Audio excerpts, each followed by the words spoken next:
नमस्कार। गौरव समग्र में अष्टांग योग से संबंधित इन अंकों में आपका हार्दिक स्वागत है। अष्टांग योग से जीवन में परिवर्तन की बातें हम सब सुनते हैं, पर यह व्यावहारिक रूप से जीवन में क्या बदलाव ला सकते हैं, इसको आसान भाषा में और कहानियों के माध्यम से समझते हैं। इस दूसरे एपिसोड में हम अष्टांग योग के पहले अंग यम के अंदर आए हुए 5 भागों में से पहले यानी अहिंसा को समझेंगे और इससे आपके व्यक्तिगत जीवन पर पड़ने वाले प्रभावों को भी कहानियों के माध्यम से समझेंगे। तो अष्टांग योग में पहला अंग है यम। बाकी सारे अंगों के बारे में और पूरे अष्टांग योग की एक रूपरेखा हम अपने पहले एपिसोड में समझ चुके हैं। अगर आपने इसे पूरा नहीं सुना तो मैं ज़रूर निवेदन करूंगा कि ये सुनने लायक है और इसे बार बार सुनें। आप इसे सोते वक्त चला के छोड़ सकते हैं और ये आपके अवचेतन पर काम करेगा। जैसा कि पहले अंक में या एपिसोड में हमने बताया कि यम हमारे समाज और बाहरी दुनिया के साथ हमारे व्यवहार को नियंत्रित करते हैं। यानी ये यम जो 5 हैं, सत्य, अहिंसा, अस्तेय, अपरिग्रह और ब्रह्मचर्य, ये अंदर से उपजते हैं और बाहर की दुनिया पर प्रभाव डालते हैं। यानी आपके अंदर का मनुष्य बाहर के मनुष्यों पर भी प्रभाव डालता है। तो ये 5 हैं और पहला अहिंसा। तो हम आज अहिंसा और इसके द्वारा मनुष्य के अंतर जगत यानी आपका मन और बाह्य जगत यानी यह सारी दुनिया, इन पर पड़ने वाले प्रभावों को कहानियों के माध्यम से समझेंगे। पर पहले सवाल आता है कि अहिंसा से मनुष्य के जीवन पर क्या प्रभाव पड़ता है। इनमें पहला है आत्मिक शुद्धता।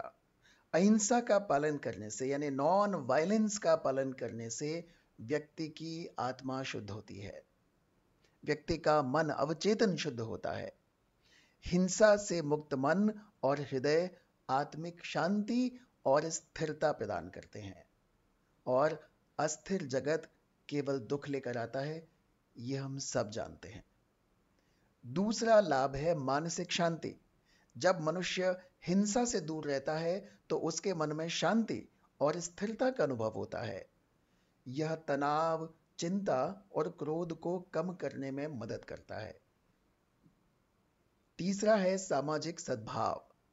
अहिंसा के सिद्धांत का पालन करने से समाज में शांति और सौहार्द यानी आपसी प्रेम का वातावरण बनता है। यह संघर्षों और विवादों को कम करता है। क्या आज पूरी दुनिया में जो युद्धों की आग जल रही है, अहिंसा से उसे नहीं बुझाया जा सकता? इस विषय पर आप अपनी राय भी कमेंट्स में लिखिए। चौथा है सर्व जन हिताय यानी सब लोगों का अच्छा हो। हम सब चाहते हैं कि हमारे साथ बुरा ना हो, हमारा हित हो। अहिंसा का पालन करने वाला व्यक्ति सभी जीवों के प्रति करुणा और दया की भावना रखता है, जिससे उसके आसपास का वातावरण भी प्रेम और सहानुभूति से भरा हुआ रहता है और सबका हित होता है, सबका मंगल होता है। भारत की जैन परंपरा में अहिंसा पर जितना जोर दिया गया है, वैसा पूरी दुनिया में और कहीं नहीं। आइए चंड कौशिक की कथा की, यह बहुत ही रोचक कथा है, इसके माध्यम से अहिंसा और इसका पूरी दुनिया पर जो प्रभाव पड़ता है उसको समझते हैं। तो सुनते हैं चंड कौशिक की कथा। यह भगवान महावीर के जीवन की एक बहुत ही महत्वपूर्ण और रोचक कहानी है। अपने साधना काल में वे उपवास, ध्यान और तपस्या करते थे। वे नंगे पैर एक स्थान से दूसरे स्थान और एक गांव से दूसरे गांव की यात्रा करते थे। एक बार महावीर ने वचला गांव जाने का निश्चय किया। रास्ते में उन्हें एक जंगल से गुजरना पड़ा, जहां चंड कौशिक नाम का एक बहुत ही जहरीला सांप रहता था। इतना जहरीला कि उसके बारे में कहानियां प्रचलित हो गई थी कि चंड कौशिक किसी व्यक्ति या जानवर पर अपनी बुरी क्रोधित नजर डालने मात्र से ही उसे मार सकता था। प्रसिद्धि की महक और बुराइयों की गंध भी ऐसी ही बड़ी तेज फैलती है। तो चंड कौशिक से उस जंगल के आसपास के गांवों के सारे लोग पूरी तरह से आतंकित रहने लगे थे। वचला गांव की अपनी यात्रा में महावीर के मार्ग में सहजता से वह जंगल अपने आप आ गया। हम लोगों की जिंदगी की यात्रा में भी न जाने ऐसी कितने ही जंगल जिनमें जहरीले सांप होते हैं आ ही जाते हैं। हम लोगों की चिंता करने वाले हमारे शुभेच्छु हमें उन जंगलों के प्रति सावधान भी करते हैं। सन्यासियों के प्रति भारत में बहुत ही श्रद्धा का भाव रहता है। तो जब गांव वालों को महावीर के जंगल से होकर जाने के इरादे के बारे में पता चला तो उन्होंने उनसे दूसरा रास्ता लेने की विनती की। पर महावीर को कोई डर नहीं था। उन्होंने परम अहिंसा का पालन किया। उन्हें किसी से कोई नफरत या घृणा नहीं थी। वे भय और घृणा को आत्महिंसा मानते थे।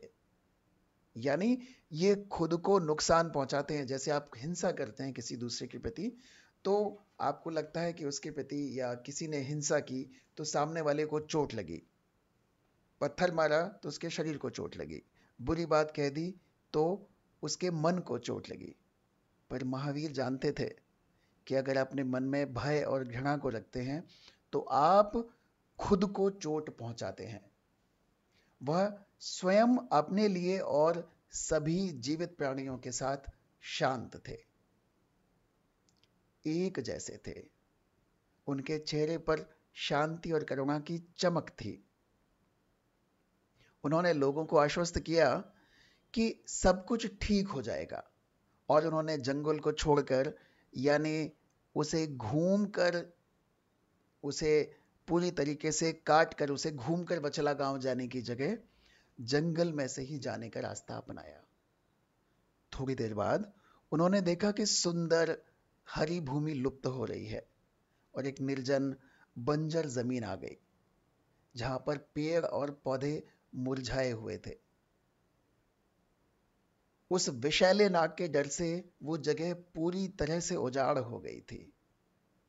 लोग साज संभाल नहीं करते थे, जानवर भी छोड़ के चले गए थे। इसीलिए उन्होंने सोचा कि यह वही भूमि होगी जिसके बारे में ग्रामीण बात कर रहे थे और जहां चंड कौशिक रहता है। इसलिए महावीर स्वामी वहीं ध्यान करने के लिए रुक गए, क्योंकि प्रत्येक जीवित प्राणी की भलाई के लिए शांति, स्थिरता और करुणा महावीर के हृदय से बह रही थी।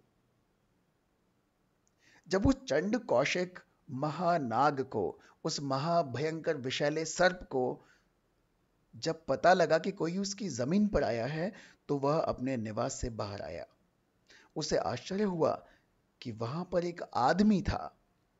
वह यह सोचकर गुस्से में भर गया कि किसी आदमी की यह हिम्मत कैसे हुई कि वह उसके पास भी आने की कोशिश करे, उसके क्षेत्र में आने का साहस करे। उसने जो आतंक और डर के राज्य का स्थापना किया है, जो उसने डर का राज्य कायम किया है, वह तो जैसे हवाई हो गया। चंड कौशिक ने महावीर को डराने के लिए फुफकारना शुरू कर दिया। महावीर इस व्यवधान यानी डिस्टर्बेंस से बिल्कुल भी विचलित नहीं हुए। जब विरोधी आपको ध्यान ही नहीं दे रहा हो तो और भी ज्यादा गुस्सा आता है। तो वह चंड कौशिक भी बहुत ज्यादा नाराज हो गया। गुस्से में वह महावीर के करीब आया और वार करने के लिए, उनको डसने के लिए तैयार हो गया। उसे पूरा भरोसा था कि अपने जान जाने के डर से तो यह आदमी जरूर उठकर भाग खड़ा होगा या कोई प्रतिक्रिया तो देगा। पर महावीर शांत थे। इससे चंड कौशिक को और अधिक गुस्सा आ गया और उसने महावीर की ओर, कथाएं ऐसा कहती हैं कि 3 बार जहरीला जहर उड़ा दिया। जहर का ना तो महावीर पर कोई असर हुआ, ना ही उनके ध्यान में बाधा पड़ी। चंड कौशिक इसके लिए तैयार नहीं था। आम आदमी के जीवन में भी भय, घृणा, लालच, कितने जहर आते हैं जो सामान्य लोगों के लिए, जिनसे बचना बहुत मुश्किल होता है, पर साधना करने वालों के लिए चीजें सहज और सरल हो जाती है।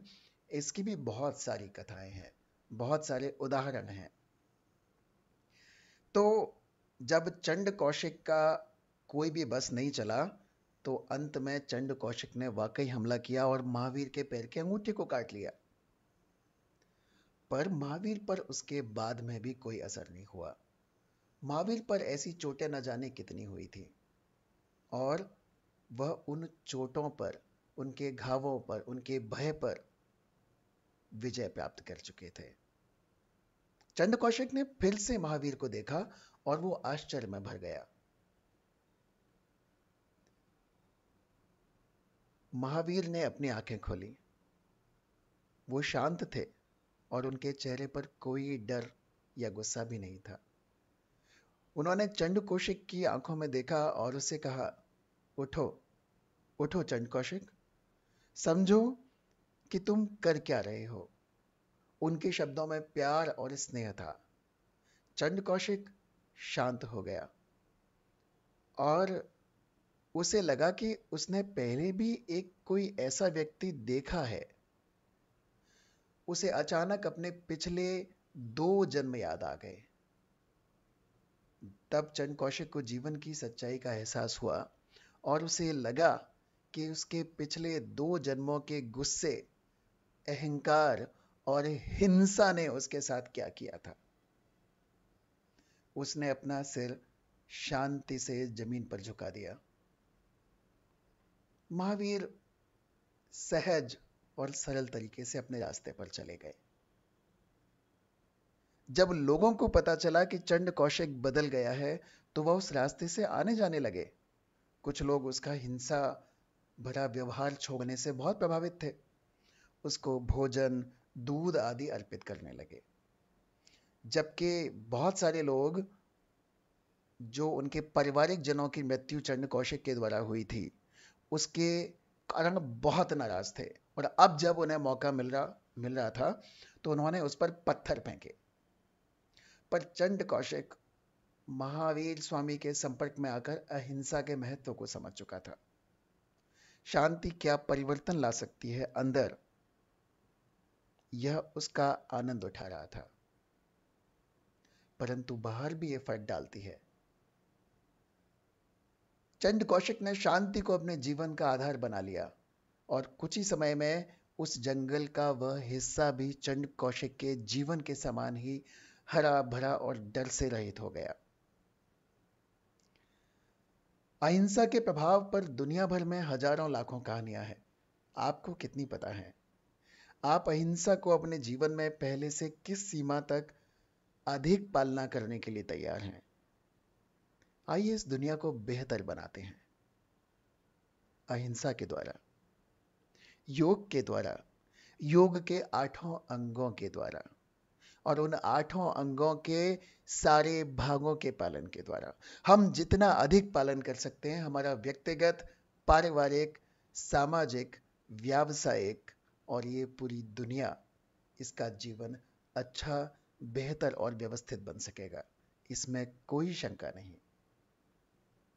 तो अगले अंक में यम के दूसरे भाग से जुड़ी हुई कहानियां। आज के लिए इतना ही। नमस्कार, आभार।